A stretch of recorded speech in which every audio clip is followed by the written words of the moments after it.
BRS MLA పాడి కౌశిక్ రెడ్డి మరో case నమోదైంది. సరూర్ నగర్ పిఎస్ లో కేసు బుక్ చేశారు. కౌశిక్ రెడ్డిపై Congress GHMC floor leader Lingojiguda corporator Darpalli Rajasekhar complaint చేశారు. నిన్న అసెంబ్లీ సమావేశాల సందర్భంగా బీఆర్ఎస్ ఎమ్మెల్యేలు పోలీసులతో వాగ్వాదానికి దిగారు. ఇదే టైంలో సైఫాబాద్ ఏసీపీ సంజయ్ పై కౌశిక్ రెడ్డి దుర్భాషలాడిన వీడియో సోషల్ మీడియాలో వైరల్ అవుతుంది. దానికి సంబంధించిన బ్రేకింగ్ న్యూస్ ఇప్పుడు మనం చూస్తున్నాం. కౌశిక్ దురహంకారపూరితంగా ప్రవర్తిస్తున్నాడని రాజశేఖర్ ఫైర్ అయ్యారు. పోలీసులపై కౌశిక్ రెడ్డి ప్రవర్తనపై చర్యలు తీసుకోవాలంటూ సరూర్ నగర్ పిఎస్ లో ఫిర్యాదు చేశారు. ఇక ఇటీవల బంజారాహిల్స్ పిఎస్ లోను పోలీసులపై కౌశిక్ ప్రవర్తించిన తీరు సోషల్ మీడియాలో వైరల్ అయింది. ఇదే ఇష్యూలో కౌశిక్ పై కేసు నమోదు చేసి అరెస్టు కూడా చేశారు. అయితే గతంలో మహిళా గవర్నర్ సీతక్క సురేఖపై కౌశిక్ రెడ్డి అనుచిత వ్యాఖ్యలు చేశారు.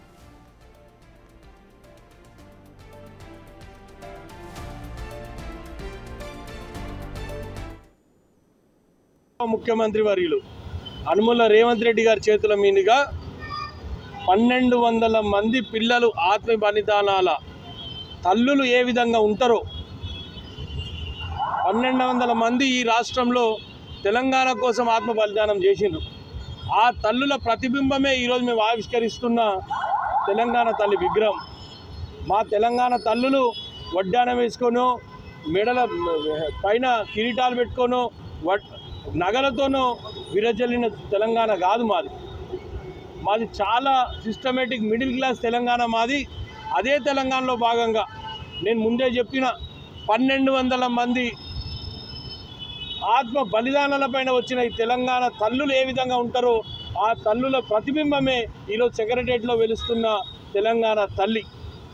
సో ఈ తెలంగాణ తల్లిపై విమర్శలు చేసి అన్నెసరీ మీరు తెలంగాణకు ద్రోహులు అవుతారు. ఆ అమరులకు కూడా ద్రోహం చేసిన వాళ్ళు అవుతారని నేను కోరుతున్నాను. బీఆర్ఎస్ ఎమ్మెల్యే పాడి కౌశిక్ రెడ్డిపై మరో కేసు నమోదైంది. అయితే ఎవరైతే కేసు నమోదు చేశారో దల్పల్లి సురేష్ మనతో ఉన్నారు, ఆయనతో మాట్లాడదాం. చెప్పండి, మీరు ఒక ఫ్లోర్ లీడర్ గా ఉన్నారు, అలాగే కౌశిక్ రెడ్డి తీరుపై కూడా మీరు కంప్లైంట్ చేయడం జరిగింది. చెప్పండి సార్. ఇప్పుడు నేను ఏమంటున్నాంటమ్మా, కౌశిక్ రెడ్డి ఒక ఎమ్మెల్యే అంటే మినిమం రెస్పాన్సిబిలిటీ లేకుండా అక్కడ సైఫాబాద్ ఏరియా అంటే ఆ ఏరియాలో అసెంబ్లీ ముందల అట్లా పోలీసు మీద దురుసుగా ప్రవర్తిస్తే ఎట్లమ్మా? ఈ రోజు సరే నువ్వు ఎమ్మెల్యేగా ఉండొచ్చు, గెలిచి ఉండొచ్చు, కానీ కాన్స్టిట్యూషన్ ప్రకారం కదా మనం ఏదైనా ఉంచుకోవాల్సింది. ఈ రోజు సంజయ్ గారి మీద ఈరోజు పోలీసుల మీద అంత దురుసుగా ప్రవర్తిస్తున్నావు. నీకు పబ్లిక్ ఓటేసి గెలిపించినప్పుడు మినిమం బాధ్యత ఎందుకు వహిస్తలేవు? ఇట్లా దురుసుగా అందరి మీద ప్రవర్తించుకుంటూ పోతే సొసైటీ చూసుకుంటూ ఊకుంటుందా? ఈ రోజు పోలీసులు ఏం ఊకుంటారని మీరు అనుకుంటారేమో. ఖచ్చితంగా కౌశిక్ రెడ్డి మీద మేము కేసు పెట్టినాం. అది కంపల్సరీ 353 చేయాలి. డ్యూటీలో ఉన్న పోలీసులని ఇబ్బంది పెట్టింది కాబట్టి కౌశిక్ రెడ్డి మీద 353 ఫైల్ చేయాలని నేను కోరుకుంటున్నా. కౌశిక్ రెడ్డికి చాలా హత్య అయిపోయిందమ్మా. ఏంటంటే ఇప్పుడు అదేదో ఏమంటారు, అదొక ఫోబియా ఏర్పడ్డది. నేను ఇట్లా ఉర్లుతుంటేనే నేను హిట్ అవుతున్నా అనే సినిమాకి వచ్చిండు ఆయన. ఇది మంచిది కాదమ్మా. నేను ఎందుకు చెప్తున్నా అంటే పాడి కౌశిక్ రెడ్డికి పాడేగట్టే దినాలు దగ్గర పడ్డాయి. ఇది పద్ధతి కాదు. ఎవరైనా సరే సమాజంలో అందరికీ ఇప్పుడు కాన్స్టిట్యూషన్ మనకి ఎట్లా రాసి అయితే మనం గెలిచినామో అదే విధంగా వాళ్ళు చదువుకొని ఎన్నో ఎన్నో ఎన్నో ట్రైనింగ్ సెంటర్లు ఎన్నో ట్రైనింగ్ చేసి వాళ్ళు ఈరోజు ఆఫీసర్గా మారి ఈరోజు మనకు హెల్ప్ చేయడానికి అంటే మన భద్రత కోసం పోలీసులు ఉంటే పోలీసుల మీద మనం దుర్తుగా ప్రవర్తిస్తే ఎట్లమ్మా చెప్పు? ఏం ఏం ఏం అంటే ఏం మెసేజ్ ఇస్తున్నావు నువ్వు సమాజానికి? సమాజంలో మేడం రాజశేఖర్ రెడ్డి గారు అంటే పోలీసుల మీదే కాదు, గతంలో అటు మహిళా మంత్రులపై కూడా అనుచిత వ్యాఖ్యలు చేసిన పరిస్థితి కౌశిక్ రెడ్డి. ఎందుకు అసలు ఈ విధంగా అంటే ఆయన ఇంతగా రెచ్చిపోవడానికి కారణాలేంటి? ఇప్పుడు వాళ్ళ లీడర్ ఒక సైకో, వాళ్ళ కేటీఆర్, ఆ సైకోకి సరిపడా సైకో ఈ సైకో. ఇప్పుడు కొండా సురేఖన్ అంటాడు, అవతల గవర్నర్ అంటాడు, యువతల మన సీతక్క గారిని అంటాడు. ఏందమ్మా ఇది? ఏం ప్రవర్తన చెప్పు? రోడ్డు ఉంది కదా అని అడగోలుగా మాట్లాడుకుంటే అయిపోతుందా? ఏదానికైనా ఒక లిమిట్, ఓ పద్ధతి ఏర్పడ్డది. రాజకీయాలలో అందరం ఉన్నాం, ఏదో మీరొక్కరే రాజకీయాలలో ఉన్నట్టు ఫీల్ అయ్యకుంటా. రాజకీయాలంటే ఏందమ్మా, సొసైటీకి పనిచేయడం రాజకీయం తప్ప సొసైటీని చెడు ప్రమోట్ చేయడం రాజకీయంగా ఏం నేర్పుతున్నావు సమాజానికి? పోలీసులను తిట్టొచ్చానా? పోలీసుల మీద దురుసుగా ప్రవర్తించవచ్చానా? ఈ రోజు మనం 1000 మంది ఉన్నా వాళ్ళు 10 మంది ఉంటే అదే ధైర్యం. పోలీస్ ధైర్యమే మనకు ధైర్యం ఉంటది. మనం 1000 మంది ఉన్నా ఏం చేయలేమమ్మా. 100 మంది పోలీసులను పెట్టి ఆ 10 మంది పోలీసులను పెట్టి ఆ 10 మంది పోలీసులు మనకు కాపలా మనకు రక్షణ కల్పిస్తున్నారు వాళ్ళు. ఆయనతో స్పృహ లేకుండా మాట్లాడితే నేను అనేది ఏంటంటమ్మా, కొంచెం చదువుకున్నాము, చదువుకున్నట్టు బిహేవియర్ ఉండాలి కదా మనది కూడా. ఊ అంటే మీన్ కురికి మాట్లాడితే ఏందన్నట్టమ్మా చెప్పు. నిజంగా పోలీసు వాళ్ళు తలుచుకుంటే మీరు ఉంటారా?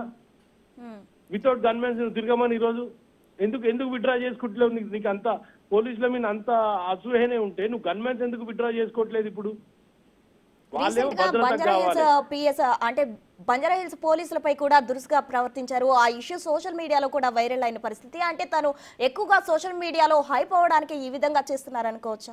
ఇప్పుడు అమ్మ ఏ మీడియాలో హైప్ అయినా సరే ఒకటి మాత్రం నేను క్లియర్ గా చెప్తున్నా, రాష్ట్ర డీజీపీ గారికి నా విజ్ఞప్తి, సార్ ఇలాంటి టాలరేట్ చేయండి. మన పోలీస్ కి ఒక భయం అంటే ఈ తెలంగాణ ప్రజలే కాదు ఇండియా వైడ్ కూడా మన పోలీస్ అంటే ఒక భద్రత పబ్లిక్ ఉంటది. పబ్లిక్ ల విక్టిమ్స్ ఎవరైతే ఉన్నారో వాళ్ళకి మనం భరోసా ఇస్తాం. ఫ్రెండ్లీ పోలీసింగ్ ఉంది. ఫ్రెండ్లీ పోలీసింగ్ ఎవరి కోసం అమ్మా? కౌశిక్ రెడ్డి లాంటి వాళ్ళ కోసం కాదు.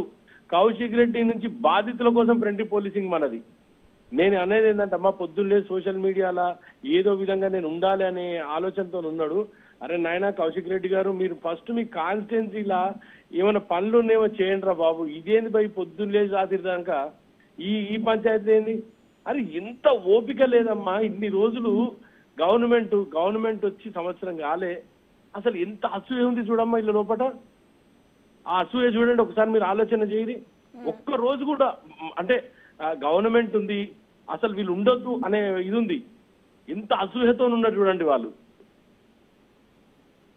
అంటే రాజశేఖర్ రెడ్డి గారు అంటే ఈయన వెనక కేటీఆర్ ఉండి నడిపిస్తున్నారన్న టాక్ కూడా పొలిటికల్ సర్కిల్స్ లో నడుస్తుంది. ఇప్పుడు నేను చెప్పి కదమ్మా, సైకో వాళ్ళే ఉంటారని. మరి కేటీఆర్ నడపకపోతే ఇంకెవరు నడుపుతారమ్మా? ఆ సైకోకి తోడు ఈ సైకోలంతా తయారవుతారు. ఆయన అట్లనే మాట్లాడతాడు, హరీష్ రావు అట్లనే మాట్లాడతాడు. మొన్న హరీష్ రావు మాట్లాడుతాడు బెడ్రూమ్ లోకి ఎట్లా పోతారు అని. ఏం హరీష్ రావు?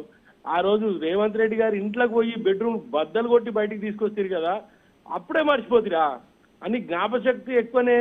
అన్ని దొరికితే నీకు అగ్గిపేట దొరకదు. ఈ అగ్గిపేట గ్యాంగ్ లో హరీష్ రావు కూడా ఉన్నాడు. పాడి కౌశిక్ రెడ్డిని కూడా అగ్గిపేట గ్యాంగ్ లో జాయిన్ చేసుకున్నారు. అంటే వీళ్ళ ప్రవర్తన చూడండి. నేను ఎందుకు అంటున్నా అంటే వీళ్ళు మాటలు ఎట్లా మాట్లాడు. ఆ రోజు రేవంత్ రెడ్డి గారిని డోర్ పగలగొట్టి ఇంట్లో నుంచి బయటకు తీసుకొని వచ్చారు కదమ్మా. 100 మంది పోలీసు వాళ్ళు పోయి ఆ రోజు కనిపించలే బెడ్రూమ్ లోకి పోయినట్టు. ఈ రోజు ఒక్కరోజే కనపడుతుంది ఆ బెడ్రూమ్ లోకి పోయి బెడ్రూమ్ డోర్ తీయాలని ప్రయత్నం చేసినట్టు. అయినా బెడ్రూమ్ డోర్ ఏం తీయలేదు, ఓన్లీ ప్రయత్నం చేసిరు ఆ రోజు కూడా. Right, thank you Rajasekhar Reddy గారు. ఓకే.